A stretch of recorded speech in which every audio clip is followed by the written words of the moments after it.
നമസ്കാരം. ഇന്നത്തെ തനിനാടൻ വാർത്തകളിലേക്ക് ഏവർക്കും സ്വാഗതം. വാർത്തകൾ വായിക്കുന്നത് എൽദു സണ്ണി. റഷ്യയുടെ ആയുധ വിദഗ്ധനും വ്ളാഡിമിർ പുടിൻ്റെ അടുത്ത അനുയായിയുമായ മിഹായേൽ ഷാറ്റ്സ്കി കൊല്ലപ്പെട്ട നിലയിൽ മോസ്കോയിൽ കണ്ടെത്തി.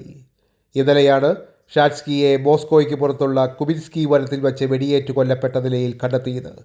റഷ്യൻ സൈന്യം ഉപയോഗിക്കുന്ന മിസൈലുകൾ വികസിപ്പിക്കുന്ന വിഭാഗത്തിൻ്റെ ഡെപ്യൂട്ടി ജനറൽ ഡയറക്ടറായിരുന്നു മിഹായേൽ ഷാറ്റ്സ്കി.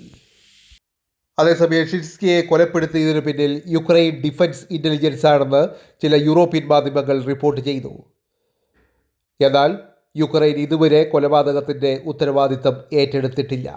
യുക്രൈൻ ഔദ്യോഗിക സൈനിക രഹസ്യാന്വേഷണ വിഭാഗമാണ് യുക്രൈൻ ഡിഫൻസ് ഇൻ്റലിജൻസ്.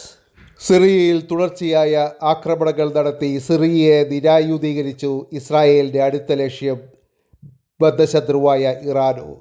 ഇറാൻ്റെ ആണവ നിലയ കേന്ദ്രങ്ങൾ ആക്രമിക്കാൻ ഇസ്രായേൽ നീക്കമെന്ന് വാർത്തകൾ. ആസദിൻ്റെ വീഴ്ചയ്ക്ക് പിന്നിൽ അമേരിക്കയും ഇസ്രായേലുമാണെന്ന് ഇറാൻ്റെ പരമോന്നത നേതാവായ ഹമേനി. സമ്മർദ്ദം ചെലുത്തിയാൽ ഞങ്ങൾ കൂടുതൽ ശക്തരാകുമെന്നും ആണവ ആയുധങ്ങൾ ഉൾപ്പെടെ ഉപയോഗിക്കുമെന്നും ഹമേനി ഭീഷണിപ്പെടുത്തി. അതിനിടയിൽ ഇസ്രായേലിൻ്റെ എയർഫോഴ്സ് ഇറാൻ ആണവ കേന്ദ്രങ്ങൾക്ക് മേലുള്ള നിരീക്ഷണം തുടരുകയാണെന്നും അവസരം ലഭിച്ചാൽ ആക്രമിക്കുമെന്നുമാണ് പ്രതിരോധ സേന ഉദ്യോഗസ്ഥരെ ഉദ്ധരിച്ച് ടൈംസ് ഓഫ് ഇസ്രായേൽ റിപ്പോർട്ട് ചെയ്യുന്നത്. ആസാദിൻ്റെ വീഴ്ചയോടെ മേഖലയിൽ ഇറാൻ ഒറ്റപ്പെട്ടുവെന്നാണ് ഇസ്രായേലിൻ്റെ വിലയിരുത്തൽ. ലെബനോനിൽ ഹിസ്ബുള്ളയുടെ കരുത്തു ചോർന്നതും ഇറാനുള്ള തിരിച്ചടിയാണെന്നാണ് ഇസ്രായേലിൻ്റെ വിലയിരുത്തൽ. സിറിയയിൽ നീണ്ട 50 വർഷത്തിനിടെ സാധ്യമാകാത്തതാണ് 2 ദിവസത്തിനിടെ ഇസ്രായേൽ പൂർത്തിയാക്കിയതെന്ന റിപ്പോർട്ടുകൾ പുറത്തു വന്നിരുന്നു. 480ഓളം വ്യോമാക്രമണങ്ങളിലായി സിറിയയുടെ കര, വ്യോമ, നാവിക സേനകളുടെ ആയുധശേഷി പരിപൂർണമായി തുടച്ചു നീക്കിയപ്പെട്ടുവെന്നാണ് റിപ്പോർട്ട്. അധിനിവേശിത ഗോലാൻ കുന്നുകൾക്കപ്പുറത്തെ ബഫർ സോൺ കടന്ന് 100ഓളം കിലോമീറ്റർ അകലെ ഇസ്രായേൽ കരസേനയെത്തി സിറിയയിൽ. ആയുധ വിമുക്ത സിറിയ എന്ന ലക്ഷ്യം അങ്ങനെ ഒട്ടും എതിർപ്പില്ലാത്ത വിധത്തിൽ ഇസ്രായേൽ സാധിച്ചു എടുത്തു എന്നാണ് അവിടെ നിന്നുള്ള റിപ്പോർട്ടുകൾ വരുന്നത്. സിറിയയ്ക്ക് മേലുള്ള ആകാശത്തിലൂടെ പരിപൂർണ നിയന്ത്രണം തങ്ങൾക്ക് ലഭിച്ചുവെന്ന് ഇസ്രായേൽ അവകാശപ്പെട്ടു. ഇത് ഇറാനിലേക്ക് സുരക്ഷിതമായ പാതയൊരുക്കുമെന്നാണ് ഇസ്രായേൽ വ്യോമസേനാ ഉദ്യോഗസ്ഥർ അറിയിക്കുന്നത്. ആസദിൻ്റെ കാലത്തുണ്ടായ സിറിയയുടെ വ്യോമ പ്രതിരോധ സംവിധാനത്തിൻ്റെ 90% ഇസ്രായേൽ വ്യോമാക്രമണത്തിൽ നശിപ്പിക്കപ്പെട്ടിരുന്നു.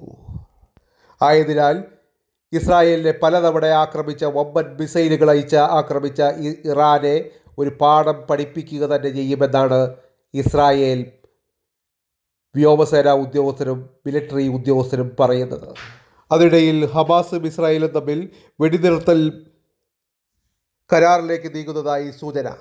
ഇസ്രായേലിൻ്റെ ആവശ്യങ്ങൾ പൂർണ്ണമായും വഴങ്ങിയാണ് ഹമാസ് വെടിനിർത്തലിന് സമ്മതിക്കുന്നതെന്നാണ് അവിടെ നിന്നുള്ള റിപ്പോർട്ടുകൾ കാണിക്കുന്നത്. കൂടാതെ നിയുക്ത അമേരിക്കൻ പ്രസിഡന്റ് ട്രംപിൻ്റെ മുന്നറിയിപ്പും ഹമാസിൻ്റെ തീരുമാനത്തിന് കാരണമായി. സിറിയയിലുള്ള ഭരണമാറ്റത്തോടെ ഹിസ്ബുള്ളയും ഇറാനും സഹായിക്കാനില്ലെന്ന തിരിച്ചറിവാണ് ഹമാസ് വെടിനിർത്തലിന് സമ്മതിക്കാനുള്ള കാരണമായി എടുത്തു പറയുന്നത്. പിടിച്ചുകൊണ്ടുപോയ എല്ലാ ജൂതബന്ദികളെയും വിട്ടയച്ചതിനു ശേഷം മാത്രമേ വെടിനിർത്തൽ കരാറിന് പ്രാബല്യമുണ്ടാകൂ എന്നാണ് ഇസ്രായേലിൻ്റെ നിലപാട്. കൂടാതെ ഹമാസ് ആദ്യം വൃദ്ധരായവരെയും സ്ത്രീകളെയും കുട്ടികളെയും രോഗികളെയും വിട്ടയക്കണം. ഇതിനു പകരം ഇസ്രായേലിൻ്റെ പക്കലുള്ള ഹമാസ് പ്രവർത്തകരെ വിട്ടയക്കാമെന്നാണ് ഇസ്രായേൽ പറയുന്നത്. അമേരിക്ക, ഈജിപ്റ്റ്, ഖത്തർ, തുർക്കി എന്നീ രാജ്യങ്ങളുടെ നേതൃത്വത്തിലാണ് മധ്യസ്ഥ ചർച്ചകൾ നടന്നത്.